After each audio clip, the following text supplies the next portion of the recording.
The Indiana Democrats met for their state convention last weekend, where Democrats officially formed their ticket for 2024. Jennifer McCormick's running mate, Terry Gooden, officially voted onto the ticket by convention delegates. We spoke with him this week. Well, I've got a long history of working across the aisle and trying to be, doing what's best for Indiana. Once Dr. McCormick and Terry Gooden get elected, we're not just going to represent Democrats, or we're not going to work against Republicans. We're going to represent Hoosiers, and we're going to make sure that Indiana becomes the best state that it can. And the delegates also chose Destiny Wells to be their party's candidate for Attorney General. She'll face incumbent AG Todd Rokita this fall. I spoke with Wells here in our studio this week. What will it take to actually win this race, and what's your main message to voters this fall? Well, we're going to have to sprint because we are starting with 3.5 months left to go. My main message is please be involved and read every single name on your ballot.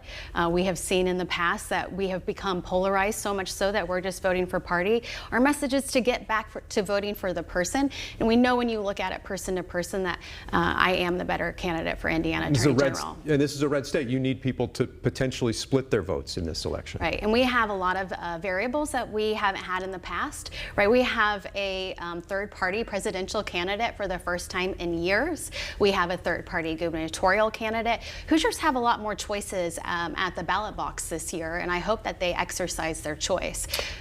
We spoke to Attorney General Todd Rokita about his bid for re-election earlier this summer. Here's what he had to say. What do you expect to see come out of the other side during their convention next month?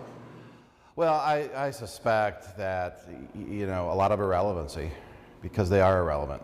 And then on the shooting this past weekend in Pennsylvania, he said the attempt on President Trump's life was the latest evidence of violence encouraged by the left, the media, and the establishment in this nation, including in Indiana. What's your response to all of that? Well, for the second part, we've already identified that the shooter is a registered Republican, looks like a lone wolf type of shooting. And when the National Party was asking to calm the temperature, actually what you saw out of Todd Rokita's office is that he was trying to ratchet it up and make it something polarized. And as far as Todd Rokita saying that Democrats are irrelevant, I would never say that our Republican electorate is irrelevant. They're part of my family. Everybody is relevant when it comes to the race, and we need to treat Hoosiers as such. Do you think everyone needs to dial down the political rhetoric at a time like this? And is that even possible? We've been needing to dial it down for years, right? It's been ratcheted up since 2016.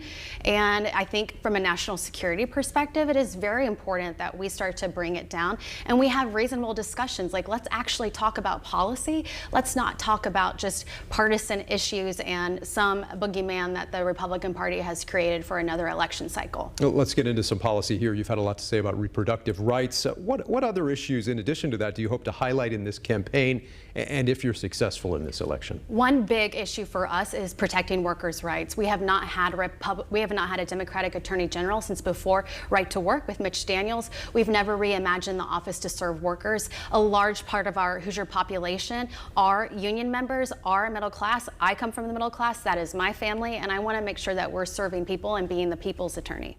We'll have more coverage of that race here in the weeks ahead. Coming up next, we'll talk with our panel about this historic week in politics. Plus, we'll hear from an Indiana Republican who was there in Pennsylvania when a gunman fired shots at former President Trump last weekend. That's still ahead.